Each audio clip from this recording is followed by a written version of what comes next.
Hello there, I'm live. It's the Nazarite, bringing you Hebrew lore from days of yore. So this now is Sunday, unlike previous videos where it's been Tuesday and Friday. This one is on a Sunday for two reasons. First of all, well, one reason really. I didn't have time. I was very, very busy on Friday, and there was something unexpected that happened, so I could not be around for the beginning of the book of Deuteronomy with the first Torah portion, Dvarim, so I'll have to make that up hopefully next year or maybe another time. So today is the fast of Tisha B'av, the Ninth of Av, of the month of Av, the Hebrew month of Av. And it's actually the 10th day, technically, the 9th day being yesterday, the Sabbath. So the reason that it was postponed is because of the Sabbath. There is no fasting of grieving or mourning or tragedy on the Sabbath. The only fast that is permissible, the ones that we all observe, all the Hebrew people observe, or, some of them do anyway, is the fast of, the only one that is allowed to coincide with the Sabbath is the fast of Yom Kippur, because it is a fast of joyfulness and of uplifting, of transcendence, and not of mourning and tragedy and woe. I've always enjoyed the fact that the 9th of Av on Shabbat, on the Sabbath, the fast is postponed a day later. I enjoy the idea of putting off a day of mourning and tragedy in favor of song, dance, Torah, rest, good food.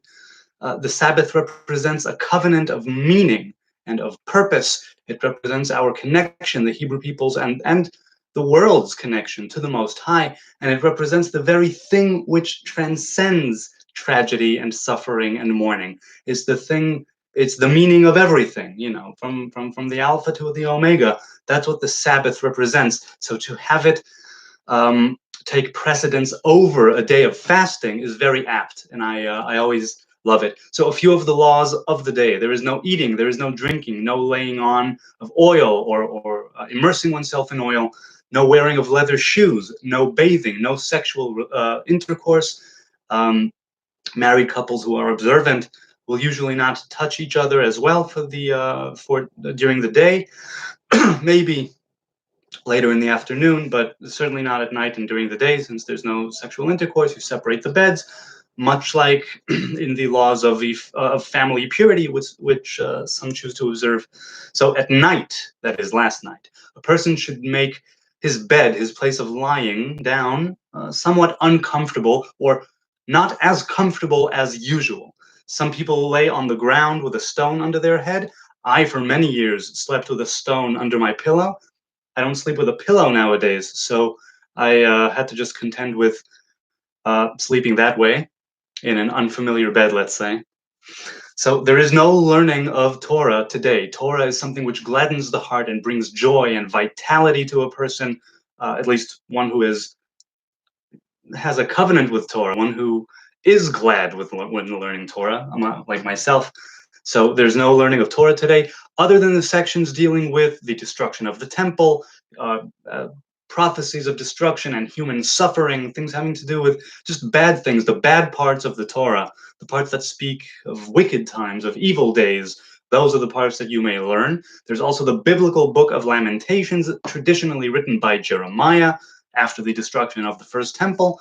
And there's also the more modern, let's say, book of Lamentations, which was written by various poets over the many, many years since the destruction of our temples. The more modern book of Lamentations, not the biblical one, it depicts tragedy and suffering from across the board, not only from the times of the first two temples, or maybe it's just from the time of the second one, but anyway, the different Lamentations go up, and they also include different pogroms and massacres and the crusades that happened over the many years, right up until the Holocaust, right, 70 years ago, and other things which happened since.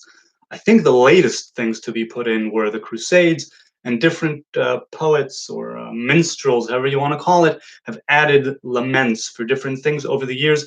I even wrote one many, many years ago when a great rabbi died, one that there was a connection there. So I wrote a lamentation. I never published it or put it in a book or anything, but I did.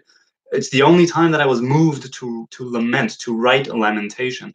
Interesting. Anyway, so in the fast's afternoon now, so the fast is from sundown to sundown, or from before sundown until the stars are out the following day. So in the afternoon of it, evening time, now you're allowed to learn Torah again. Many people, myself included, we choose to read over the verses having to do with deliverance and hope and resurrection, so to speak, of that which was destroyed. It's been 1,949 years without a temple, if our calculations are correct. I don't know if there is currently another kind of people, a group of people on the face of this earth that mourn for something that happened so long ago. But we do. It's interesting to note that our greatest sorrow is also the source of our greatest hope. I mean, maybe it's very much a human idea. Um, as long as we are still mourning, there is comfort there. Because it means that we have not accepted our demise or the destruction of the temple. We have not accepted this situation because it is not a natural situation, even though it's taken place much longer than the two temples have ever been around. But it means that we, the Hebrew people, the Israelites, we have not forgotten about Zion, about Jerusalem, about the temple, about the land, about the people, or about the building, or what the building represents, which is the greater thing. It means we are still looking forward to building the city of Jerusalem, much like it has been happening. And we are looking forward to building a third temple. I, again, am of the opinion that the third temple, it may start off as a regular temple, if that, but it will eventually be a place of worship for all peoples, vegan, respectful, right down the line. That's what I think. All of those prophecies of death and destruction and exile and woe came true, like to the T. Things that were written in the Torah, things that were written in Isaiah, Jeremiah, Ezekiel, and other ones about the second temple and about all the death and destruction that will follow the Hebrew people if they forsake the covenant. You know, it says that God is slow to anger, but like eventually when there's a revelation of God, of anger and of judgment, it comes full force. But ever since that time, it seems that we've been rebuilding, and it's an amazing thing. Just like those other prophecies came true, the ones of woe and of destruction and of tragedy and of mourning and of death and of suffering, we are adamantly refusing to let go. And we reread the book of Lamentations of Jeremiah and the more modern one every single year with the hope that it will be the last year that we'll have to do that. Through our actions, our good thoughts, our good dealings, our good doings, following the commandments, leading a righteous life, being good people, we will be able to build again. We will be able to bring about a happy ending to this turmoil. And like I said in the previous video, talking about this period of time of mourning and tragedy, once that third temple, let's say, is rebuilt, if that, because I am also of the opinion that the greatest temple is our bodies and our souls, but when that shift happens and the Hebrew people are back where they belong, doing what they are meant to do, the ripple effect that is causing and will cause will not just affect the Hebrew people or the land of Israel or the city of Jerusalem. It will affect the world entire. So I pray and hope that this is the last year that I will have to observe this fast of the Ninth of Av. It's not a life for a Hebrew person, one of mourning and of tragedy, which is why it's been sort of segregated into a period of time, a few fasts during the year, and one more significant or intense period of time of these 3 weeks, from the 17th of the month of Tammuz until today, or from the 1st of the month of Av until the 9th, the 9 days. We are not meant to be always in mourning. We are not meant to be always looking back and remembering what was and feeling that pain. But it is through looking back on that pain that we will be able to reap the fruits of our labors now. And again, you could argue over the current state of Israel. It is divine, mandated by the divine, or it isn't. It's secular, it's religious. I don't know. Here's what I do know. There are people, Hebrew people, living in the land of Israel, living in the land of Jerusalem. I did so for many years and hopefully will continue to do so.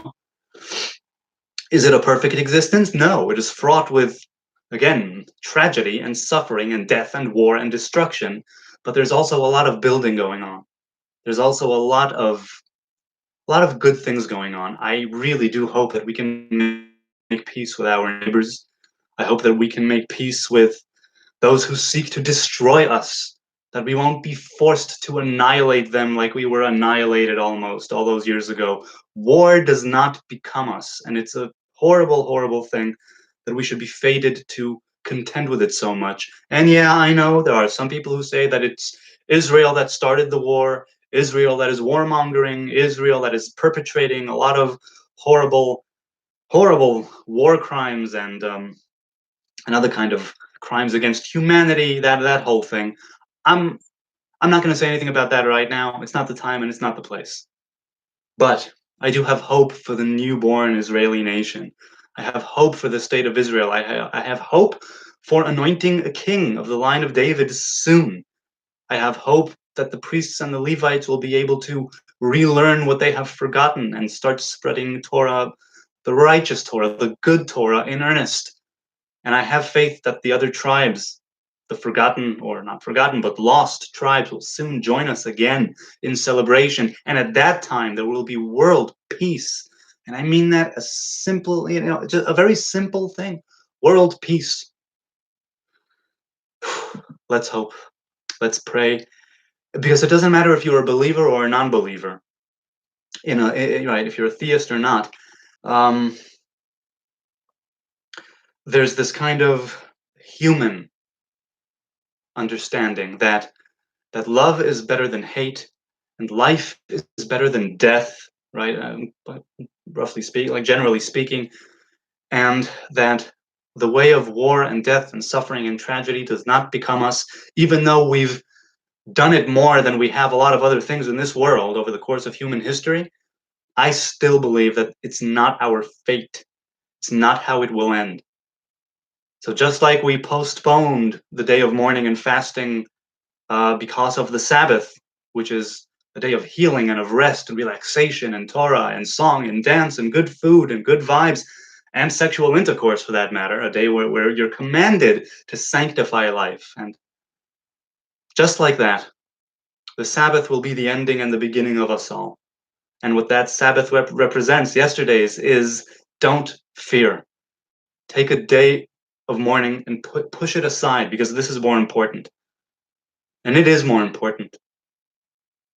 So may the Most High grant us the courage, the strength, the valor to understand and act in a way that befits us, a way that sanctifies life, a way that brings about renewal and rebirth, right? Real renaissance, not just to the Hebrew people and not just to the Middle East, not just to humans, but to all creation. And again, I'll finish again with this. May this be the last Tisha B'av, the last fast of the Ninth of Av, and may these days, all the days of fasting and mourning and tragedy, may they soon, swiftly, become days of dancing and of celebration and of song and of giving thanks. God bless. I'll see you Tuesday.